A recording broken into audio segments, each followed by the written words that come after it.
दोस्तों, आप किसी न किसी ऐसे व्यक्ति को ज़रूर जानते होंगे जो अपने मूल पद यानी कि वास्तविक पद के साथ-साथ किसी बड़े पद पर काम कर रहा होता है।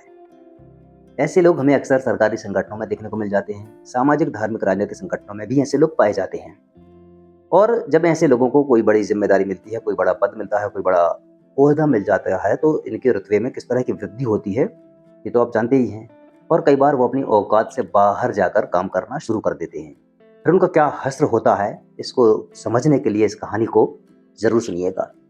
एक गाँव था, वहाँ पर एक जाने-माने कथावाचक रहते थे। उनका आस-पास के गाँव में बड़ा ही मान-सम्मान था। वो आस-पास के गाँव में जाकर कथाएँ करते थे, धार्मिक अनुष्ठान करते थे। कोई भी शादी-विवाह का कार्यक्रम हो, वहाँ पर वो उन कार्यक्रमों को संपन्न कराते थे। सभी तरह के धार्मिक सम्मेलनों में भाग लेते थे। आने-जाने का कोई साधन तो था नहीं, तो अपने एक थैले में धार्मिक पुस्तकों को लिया और जहाँ जिसने बुलाया चल दिए। अब उनके पास बहुत सारी पुस्तकें हो गईं। अब उनको जो कार्यक्रम थे उनके बहुत ज़्यादा मिलने लगे, तो उनको आने-जाने में परेशानी होने लगी।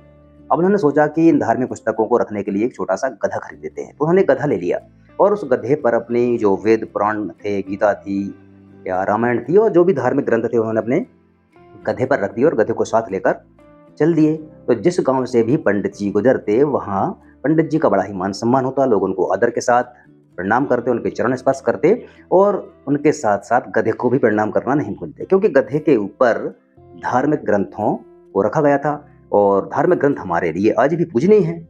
तो सभी लोग पंडित जी के साथ-साथ गधे का भी सम्मान करने लगे। गधा बड़ा खुश हुआ।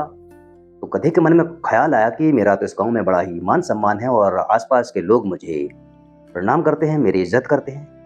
गधे का जो गर्व था, वो गर्व से उसका सीना चौड़ा हो गया।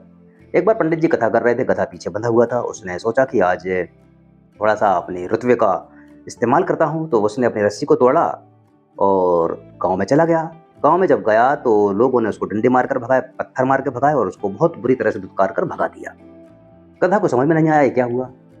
वो आकर फिर सम्मेलन के पास में आ गया, जहाँ पर पंडित जी कथा कर रहे थे। लोगों के बीच में आ गया तो लोग वहाँ से उठकर खड़े हुए, उसको वहाँ से भी उसको भगा दिया गया, मार के, पीट कर बाहर कर दिया गया। तो गधे को बाद में एहसास हुआ कि ये जो सम्मान हो रहा था, ये मेरा नहीं हो रहा था, बल्कि मेरे ऊपर जो बोझ था, जो धार्मिक ग्रंथ रखे हुए थे, लोग उनका सम्मान कर रहे थे। ठीक ऐसे ही हमारे आस-पास कुछ लोग, कुछ गधे ऐसे आपको देखने को मिल जाएँगे, जो ये समझते हैं कि लोग मेरा सम्मान कर रहे हैं, मेरी वाह-वाही कर रहे हैं, मेरे लिए लोग खड़े हो जाते हैं, उठकर मुझे नमस्ते करते हैं। अब ये गधों, तुम्हें कब समझ में आएगा कि सम्मान तुम्हारा नहीं हो रहा है। जिस पद पर तुम बैठे हो, उस पद का सम्मान हो रहा है। जिस दिन तुम उस पद से उतर गए, जिस दिन तुम उस ओहदे से उतर गए, तुम्हारी हालत भी उसी गधे जैसी होगी।